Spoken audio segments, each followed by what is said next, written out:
झालं काय, कशी हा काय म्हणजे? ऍक्च्युली नाही, आई सोलापूरची आहे माझी आणि माझी हा आई प्रचंड देखणी आणि हा त्यावेळेला तर ती इतकी देखणी होती म्हणतात, म्हणजे चाळीतली माणसंही म्हणतात की तुझी आई प्रचंड देखणी. तर झालं असं की यांचं लग्न वगैरे झालं होतं बाबांचं आणि कुलाव्याला माझी मावशीकडे माझी आई आली होती का, तर गावी कोणीतरी पाटील म्हणत होता ज्याचे ऑलरेडी 3 लग्न झाले होती की मला हिच्यावर 4थं लग्न करायचंय, म्हणून माझ्या आईला इथे मुंबईत पाठवलं होतं. हो आणि तर इथे ती राहायला आली होती मावशीकडे, मग तिच्या बहिणीकडे, आणि तिथेच बाबांचं गोडाऊन का काहीतरी होतं त्याच ठिकाणी. तिकडे यांची नजरानजर झाली आणि मावशी विशीला कोणालाच माहित नव्हतं, कारण ते प्रस्तच वेगळे असल्यामुळे त्यांच्यावर कोणी बोलायचं नाही, काही नाही. पण मग तसं मग त्यांचं तिकडे जुळलं आणि लग्न झाल्यानंतर बाबांनी सांगितलं की माझं असं असं आहे, कारण तेव्हा काय असं सोशल मीडिया वगैरे नव्हतं. अच्छा, आधी सांगितलं नव्हतं लग्न होईपर्यंत की माझं नाही लग्न सांगितलं होतं. होतंय? पण नंतर त्यांनी सांगितलं. सांगितलं.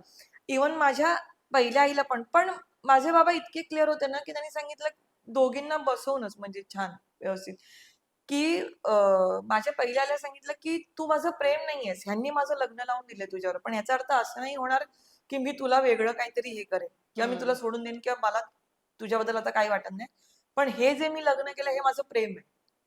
त्याच्यामुळे आणि तुला मी खरोखर सांगते, म्हणजे हे चाळीतली माणसं पण म्हणतात आणि सगळे लोक म्हणतात की माझ्या बाबांनी जसं हँडल केलंय ह्या लोकांनी जे पाहिलंय तसं कुठलाही माणूस करू शकत नाही. दोन्ही बायका, माझी आई आणि ती आई एकत्र राहायचे गावी. हो. आणि माझी आई सांगते, म्हणजे आम्हाला कधी कधी राग येतो ना, आपण हे बघतो ना की पहिल्या आईने काहीतरी लोचा केला असेल ना, पहिल्या हम्म. बायकोने किंवा हम्म. तर माझ्या आईने सांगितलं की आयुष्यात कधीही तुझ्या बाबांनाही दोष द्यायचा नाही आणि पहिल्या बायकोलाही त्यांच्या दोष द्यायचा नाही, हम्म. कारण ते दोघंही चांगले आहेत. ती उलट माझ्या आईचे लाड करायची अगदी लहान बहिणीसारखी. माझी हो. मोठी आई ती पण वारली 2 वर्षांपूर्वी. तर आई म्हणते की ती ही लहान माझी आई वयाने तिच्यापेक्षा, हम्म. तर ती दागिने वगैरे देणार, हे घाल, हे चांगलं वाटेल, हे हो. घाल, हे कर.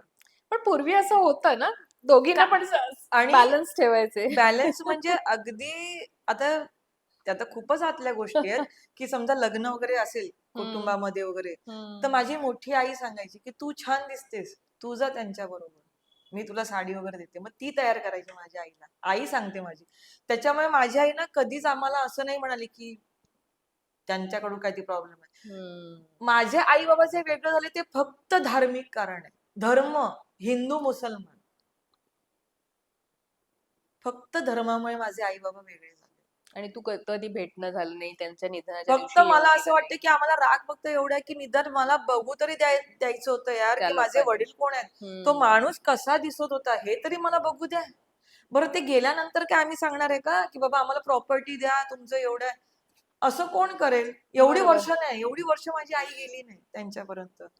ते तसं झालं. पण मी तुला सांगू ना, आम्ही जे लहानाचे मोठे झालो, मी आणि माझी बहीण, त्याचं पूर्ण श्रेय ना माझ्या आईला. चाळीवरती आहे. चाळीला. हम्म. ती आई आहे, ती तिच्या मुलींना मोठं करणारच आहे. बरोबर. पण ती सकाळी जायची कुलाब्याला, ससून टॉकला जी काम करायला तिने सुरुवात केलं होतं, ती बिचारी संध्याकाळी रात्री वगैरे यायची तिकडनं हम्म. कामावरून. हम्म. अख्खा दिवस चाळीतल्या माणसांनी सांभाळला आम्हाला, लहानाचं मोठं केलंय ते मराठी माणसांनी. हम्म. आज जे माझी बहीण किंवा मी, आमच्यामध्ये जी मराठी संस्कृती दिसते किंवा गुजराती आणि मुसलमान हे कुठूनच आम्हाला दिसत नाहीच. नाही, हो हो. कोणाला दिसत नाही, आमच्यामध्ये ते नाहीच आहे. तर ते फक्त ह्या चाळीतल्या लोकांमुळे झालंय. हम्म. आणि अशी लोक मिळणं आयुष्यात खूप खरं खूप तर खूप कठीण आहे, म्हणजे खूप कठीण आहे. कठीण आहे. तुला माहितीये म्हणूनच ना सगळ्यांना असं वाटतं की चाळीतून असं मोठं म्हणजे घरात जावं, किंवा मलाही वाटतं, नाही असं नाही, ते घर पुरत नाही म्हणून. हम्म. पण मला ना खूप कठीणही वाटतंय की आम्ही ना कसे जाणार, गेलो तरी आम्हाला ती फार कठीण जाणार कठीण आहे. असतं कारण ब्लॉक सिस्टीम आणि मोठ्या घरांमध्ये आत्ता तुमची पण माझी कोणी बघतही नाही बघत आहे ना, बाजूच्या घरात काय झालंय. आत्ता पण मी जे रिहर्सलला वगैरे येते किंवा आईला जे सोडून जाते, ते माझ्या चाळीच्या माणसांच्या जीवावर सोडून येते. बरोबर.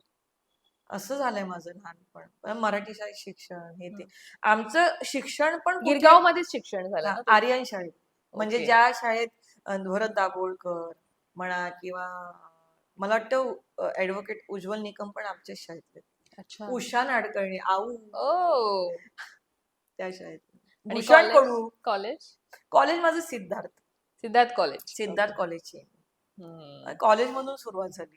आणि नेमकी एकतर मला ना तू उत्तम इतकी डान्स करतेस, तर मला असं वाटलं की आधी तुला हा प्रश्न करावा, की आधी ऍक्टिंग सुरू झाली की आधी डान्स सुरू झाला? आणि डान्सचं शिक्षण प्रॉपर घेतलेस? कारण जे नाचतेस ते पाहून असं वाटतं की हिने काहीतरी हे शिकलेलं आहे, म्हणजे इतक्या बिट्सने तू नाचतेस. तर मला त्याच्याविषयी सांगशील की सुरुवात ही नेमकी बालपणातच कळलं होतं, हे बाळकडू तिथेच मिळालं आणि ते कसं काय, म्हणजे कसं जुळून आलं? कसं तुला सांगते मी, एक तर मी गिरगावातल्या चाळीत राहणारी पोरगी आहे. तर आमच्या इथे कच्ची नावाचा प्रकार आहे. हम्म. म्हणजे काही सण असेल तर कच्ची वाजवतात, बरोबर की नाही? हा. तर त्यात नाचून नाचून त्यानंतर सत्यनारायणच्या पूजेला हम्म. कार्यक्रम आहे, त्यात भूषण कडू आणि मी नाचायचो, डान्स बिन्स अच्छा, करायचो. भूषण पण तिथलाच? भूषण माझ्याच चाळीतला. हो. म्हणजे माझं जे घर आहे त्याच्या वरचं घर भूषणचं आहे. अच्छा. हा म्हणजे अजूनही की आता? आता नाही, आता नाही, आता तो आता तो शिफ्ट झाला, भांडुपला तिथे. कुठेतरी असतो. हा. तर म्हणजे माझा जन्म त्याच्या समोरचा झाला, म्हणजे त्याच्या समोर झालेला. मला लहानपणी असं उचलून वगैरे ओ. खेळलाय वगैरे तो असं. तो माझ्यापेक्षा मोठा 8-9 वर्षांनी. तर मी आणि भूषण आम्ही दोघेही लग्न असेल, सत्यनारायणची पूजा असेल, काही असेल, होळी असेल, हे तर आमच्याकडे कच्ची असतेच गिरगावात. अजूनही गिरगावात हम्म. कच्चीच. हम्म. तर त्याच्यात नाचून नाचून मी कुठेही शिकले नाहीये. मला आठवते मी 3.5-4 वर्षांची होते. हम्म. त्याला अप्पू राजा म्हणून सिनेमा आला होता हो, कमल हासनचा. कमल हसन. त्यातलं गाणं होतं, आया हे राजा आया लोगो हे रे लोगो. राजा.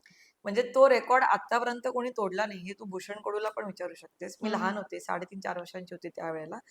आणि माझा डान्स बसवला होता आणि ते वाघाचे सगळे कपडे वगैरे घातले होते, शेपूट वगैरे सगळं. हा. आणि ना मी झोपले, कारण माझा डान्स आहे ना यायला 3:30-4 वाजले पहाटे. हम्म. मी झोपेत नाचले आणि त्या त्या डान्सला ना 9 वेळा वन्स मोर आला होता, 9 वेळा. आणि इमॅजिन कर, त्यावेळेला मी आत्ता 42 वर्षांची आहे, म्हणजे त्यावेळेला 4 वर्ष, म्हणजे 38 वर्षांपूर्वीचं हे. त्यावेळेला मला 7,000 रुपये बक्षीस मिळालं होतं. ओ.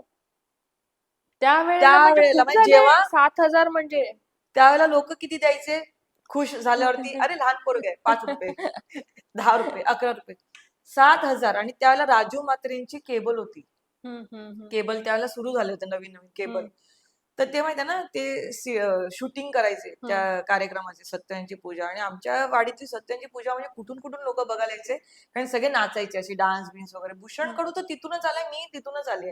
हम्म. आमचं ते जे तो जो मंच होता ना, तो लकी मंच. म्हणजे इव्हन सचिन माने म्हणून आहे, तो तो तर म्हणजे त्याने तर मायकल जॅक्सन बरोबर तो नाचलाय, हा. त्याचाही तोच मंच. हो, हम्म. हम्म. सचिन माने. तर आम्ही सगळे हे त्याच मंचावर. तर 9 वेळा सकाळ. आणि लहान बरं, मी प्रॉपर नाचले, मला जे शिकवलं, भले मी झोपेत होते, पण मी ते 9 वेळा. त्याला वन्स मोर आला, 7,000 रुपये मिळाले. बरं, तो डान्स फक्त केबलवरती, तो राजू म्हात्रे म्हणून त्यांची केबल होती ना, तो हम्म. दाखवायचा. त्याला इतकं आवडलं होतं ते. मी तेव्हाच फेमस झाली होती डान्ससाठी. आणि ना, मग प्रत्येक वर्षी असं व्हायचं की ही आता काय नाचणार. मग चोली के पीछे, तम तम्मा तम्मा लोगे. तमा तमा लोगे, त्यावेळेची तीच गाणी. जुम्मा चुम्मा चुम्मा दे दे. दे ते, हा किमी काटकर पिक्चर वगैरे सगळं केलंय मी, सगळे नाचले मी. आणि मग ते वाट बघायचे लोक. हम्म.